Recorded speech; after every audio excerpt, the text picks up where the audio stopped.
हाथी घोड़ा पाल की, जय कन्हैया लाल की। भगवान श्री कृष्ण का जन्म भाद्रपद मास के कृष्ण पक्ष की अष्टमी तिथि एवं रोहिणी नक्षत्र में मध्य रात्रि को हुआ था। इस साल की जन्माष्टमी पर अत्यंत शुभ संयोग बन रहे हैं, जो इस दिन के महत्व को कई गुना बढ़ा रहे हैं।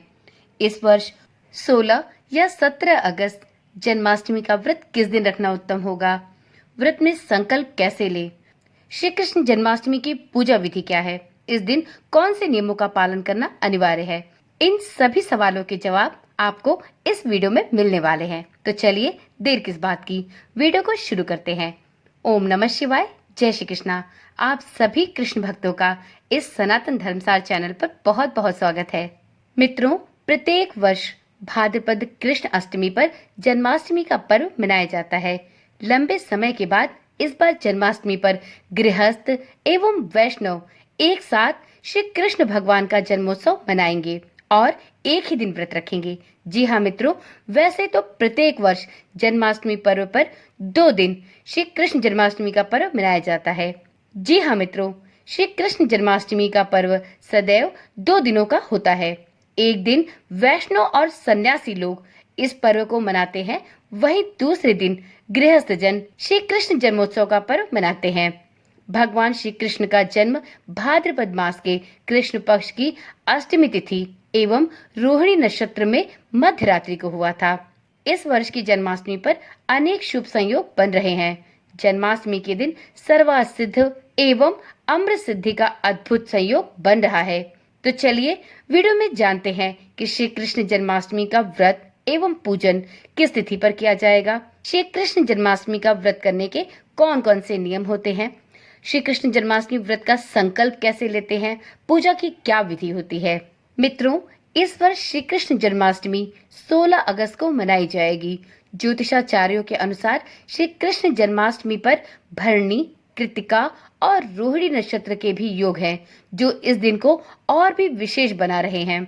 भगवान श्री कृष्ण का जन्म भाद्रपद मास के कृष्ण पक्ष के रोहिणी नक्षत्र में मध्य रात्रि को हुआ था। अष्टमी तिथि का प्रवेश इस वर्ष 15 अगस्त के दिन शुक्रवार की रात्रि 11:48 पर हो रहा है और इस अष्टमी तिथि का समापन 16 अगस्त को रात्रि 9:34 पर होगा। तो इस प्रकार से देखा जाए तो 15 अगस्त की रात्रि में अष्टमी तिथि का प्रारंभ हो रहा है और 16 अगस्त की रात्रि 9:34 पर ही इस अष्टमी तिथि का समापन हो रहा है। क्योंकि 16 अगस्त को अष्टमी तिथि सूर्योदय के समय भी प्राप्त हो रही है और वह तिथि रात्रि तक भी रहने वाली है, तो इस वजह से उदया तिथि के अनुसार 16 अगस्त को ही श्री कृष्ण जन्माष्टमी का पर्व मनाना सर्वोत्तम होगा। जब अष्टमी तिथि और रोहिणी नक्षत्र का मिलन नहीं होता, तब उदया तिथि को मान्यता देकर श्री कृष्ण जन्माष्टमी मनाई जा सकती है। ऐसे में उदया तिथि के अनुसार 16 अगस्त को श्री कृष्ण जन्माष्टमी मनाई जाएगी। हालांकि रोहिणी नक्षत्र 17 अगस्त की सुबह 4:38 पर प्रारंभ होगा। तो इस प्रकार से इस बार अष्टमी तिथि पर रोहिणी नक्षत्र नहीं प्राप्त हो रहा है। फिर भी अष्टमी तिथि के लगने के कारण उदया व्यापनी तिथि को मान्यता देते हुए 16 अगस्त को ही श्री कृष्ण जन्माष्टमी का व्रत और पर्व किया जाएगा। तो जो भी गृहस्थ जन या जो भी वैष्णव जन श्री कृष्ण जन्माष्टमी का व्रत रखने के इच्छुक हैं, उन्हें इस वर्ष सिर्फ एक ही दिन व्रत के लिए मिल रहा है और वो तिथि है 16 अगस्त की। तो आप यदि वैष्णव हैं या आप गृहस्थ जन हैं, तो आप इस वर्ष सिर्फ एक ही दिन अर्थात 16 अगस्त को श्री कृष्ण जन्माष्टमी का व्रत रख सकते हैं। मित्रों, श्री कृष्ण जन्माष्टमी का पर्व बहुत ही अद्भुत और बहुत ही मनोरम होता है। श्री कृष्ण जन्माष्टमी के दिन मंदिरों में पूजा पाठ एवं कीर्तन का आयोजन किया जाता है। लड्डू गोपाल को झूले में झुलाया जाता है। घरों में भी लोग गोपाल की पूजा अर्चना करते हैं और अपने घरों में श्री कृष्ण जन्माष्टमी का पर्व बहुत ही धूमधाम से मनाते हैं। श्री कृष्ण जन्माष्टमी पर अनेक घरों और मंदिरों में झांकियां सजाई जाती हैं। मध्य रात्रि में लड्डू गोपाल का जन्म किया जाता है। भगवान श्री कृष्ण को भोग लगाया जाता है और उन्हें पीले वस्त्र, बांसुरी और माखन की मटकी अर्पित की जाती है। ध्यान रखें, इस दिन लड्डू गोपाल को आप जो भी भोग लगाएं उसमें तुलसी दल जरूर अर्पित करें। श्री कृष्ण जन्माष्टमी का पर्व ऐसा होता है कि इस दिन श्री धाम अर्थात वृंदावन में ठाकुर बाके बिहारी मंदिर में श्री कृष्ण के जन्म के बाद मंगला आरती की जाती है। उसमें सम्मिलित होने के लिए दूर दूर से श्रद्धालु इस समय में वृंदावन में पहुंचते हैं। मित्रों, श्री कृष्ण जन्माष्टमी में व्रत और पारण से संबंधित कुछ विशेष नियम भी होते हैं। चलिए उनको भी जानते और समझ लेते हैं। देखिए मित्रों, जन्माष्टमी व्रत का पारण सूर्योदय के पश्चात अष्टमी तिथि और रोहिणी नक्षत्र के समाप्त होने के बाद किया जाना चाहिए। एकादशी उपवास के दौरान आप जिन नियमों का पालन करते हैं, ठीक उन्हीं नियमों का पालन जन्माष्टमी उपवास के दौरान भी किया जाता है। तो यदि आप भी एकादशी व्रत का पालन करते हैं, एकादशी व्रत रखते हैं, तो आप जन्माष्टमी व्रत में भी एकादशी व्रत के नियमों का ही पालन करें। मित्रों, इस दिन अपने व्रत का संकल्प लेकर ही व्रत को धारण करना चाहिए। इस दिन आप सुबह सवेरे जल्दी उठें और स्नान इत्यादि करके स्वच्छ वस्त्र धारण करें। पूजा घर की सफाई करें, लड्डू गोपाल का पालना सजाएं, प्रभु श्री कृष्ण का गंगा जल और कच्चे दूध से अभिषेक करें।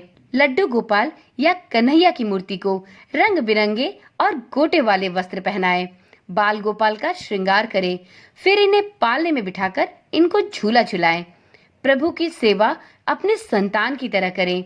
हाथ में पुष्प एवं अक्षत लेकर जन्माष्टमी व्रत का संकल्प ले। श्री कृष्ण के जन्म के शुभ मुहूर्त में ही श्री कृष्ण भगवान का मध्य रात्रि में जन्म करें और प्रभु की आरती गाएं। लड्डू गोपाल को तुलसी दल के साथ भोग लगाएं और इस दिन अपनी सभी गलतियों के लिए प्रभु श्री कृष्ण भगवान से क्षमा याचना भी अवश्य करें। इस दिन श्री कृष्ण भगवान के लिए चरणामृत और पंजीरी का भोग लगा सकते हैं। यदि आप अपने घर में श्री कृष्ण भगवान का जन्मोत्सव मनाते हैं तो उस दिन आप व्रत अवश्य रखें। व्रत करने के कुछ विशेष लाभ होते हैं। जन्माष्टमी का व्रत और भगवान श्री कृष्ण की आराधना करने से संतान की कामना पूर्ण होती है।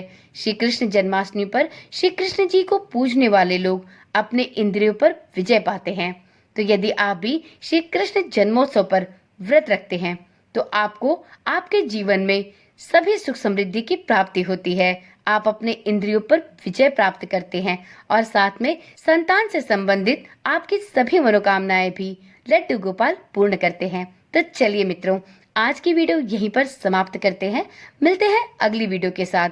यदि आप इस चैनल पर पहली बार आए हैं या आपने अभी तक इस चैनल को सब्सक्राइब नहीं किया है तो आप देर ना करें। चैनल पर इसी प्रकार की वीडियोस आपको निरंतर मिलती रहती है। चैनल के साथ जुड़े रहने के लिए चैनल को अभी ही सब्सक्राइब कर लें और साथ में नोटिफिकेशन बेल को भी जरूर ऑन रखें, जिससे इस चैनल पर डाली जाने वाली सभी वीडियोस की सूचना आपको सबसे पहले और नियमित रूप से मिलती रहे। तो चलिए फिर मिलते हैं अगली वीडियो के साथ। तब तक के लिए ओम नमः शिवाय, जय श्री कृष्णा, राधे राधे।